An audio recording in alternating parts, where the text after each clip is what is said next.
ভারতের সাথে বাংলাদেশের তৎকালীন সময়ে যে বন্দি বিনিময় চুক্তি হয়েছিল, সেই চুক্তিটি কি হয়েছিল তা চলুন মূল প্রতিবেদন থেকে দেখে আসা যাক।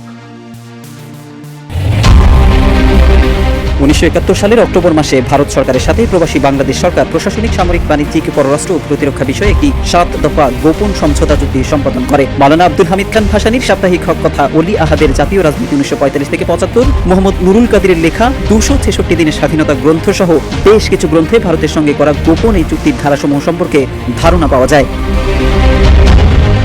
মাওলানা ভাসানীর হক কথায় লেখা হয়, অর্থমন্ত্রী তাজউদ্দিন আহমদের প্রধানমন্ত্রীত্বের আমলে ভারত বাংলাদেশকে সুবিধামতো বাগে পেয়ে গোপন চুক্তি স্বাক্ষর করিয়ে নিয়েছিল। সেগুলোর পীড়ন দংশনে বাংলাদেশের আপামর জনসাধারণ অতিষ্ঠ হয়ে উঠবার সাথে সাথে তাজউদ্দিন গংরা মুসিবতে পড়েছেন। ভারতীয় প্রভুদিগকে আশ্বাস দিয়ে তাজউদ্দিন কলকাতায় বলেছেন, কতিপয় ঠগের কার্যকলাপে বাংলাদেশকে ভুল বোঝা ভারতীয় প্রভুদের উচিত হবে না। এছাড়াও হক কথায় বলা হয়, মুক্তিযুদ্ধের 9 মাসে ভারত যে সাহায্য দিয়েছে তার প্রতিটি সাহায্য দিয়েছে পরে পরিশোধ করে দেওয়ার শর্তে। বলা হয়, সরকারটি ভারতে থাকাকালে যে 7 চুক্তি হয়েছে তার ভদ্র শর্তগুলি প্রকাশ্যে এনে ইন্দিরা গান্ধীর সফরকালে ঢাকায় 8ম চুক্তিখানি স্বাক্ষরিত হয়। এতে স্বাক্ষর দেন শেখ মুজিবুর রহমান। ভদ্র শর্তগুলি পর্যবেক্ষকদের কাছে একটি সামরিক ও অধীনতামূলক মিত্রতা চুক্তির নামান্তর বলে প্রতীয়মান হয়েছে।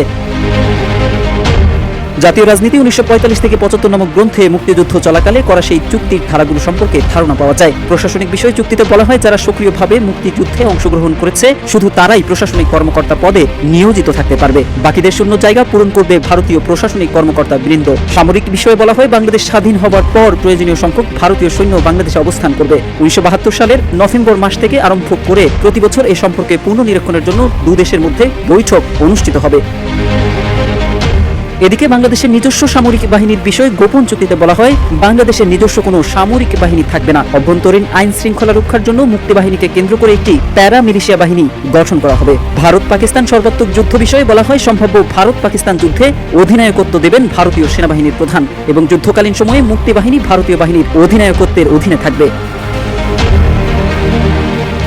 বাণিজ্য বিষয়ে গোপন চুক্তিতে বলা হয়, খোলা বাজার ভিত্তিতে চলবে দুদেশের বাণিজ্য, তবে বাণিজ্যের পরিমাণের হিসাব নিকাশ হবে বছরওয়ারি এবং যার যা প্রাপ্য সেটা স্টার্লিং এ পরিশোধ করা হবে। পররাষ্ট্র বিষয়ে বলা হয়, বিভিন্ন রাষ্ট্রের সঙ্গে বাংলাদেশের সম্পর্কের প্রশ্নে বাংলাদেশ পররাষ্ট্র মন্ত্রণালয় ভারতীয় পররাষ্ট্র মন্ত্রণালয়ের সঙ্গে যোগাযোগ রক্ষা করে চলবে এবং যতদূর পারে ভারত বাংলাদেশকে এ ব্যাপারে সহায়তা দেবে। এছাড়া বাংলাদেশের প্রতিরক্ষা বিষয়ে দায়িত্ব গ্রহণ করবে ভারত, এমনটাও বলা হয় গোপন চুক্তিতে।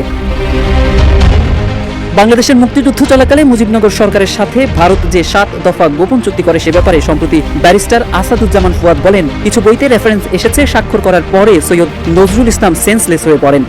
Mohammad Saiful Islam, news desk.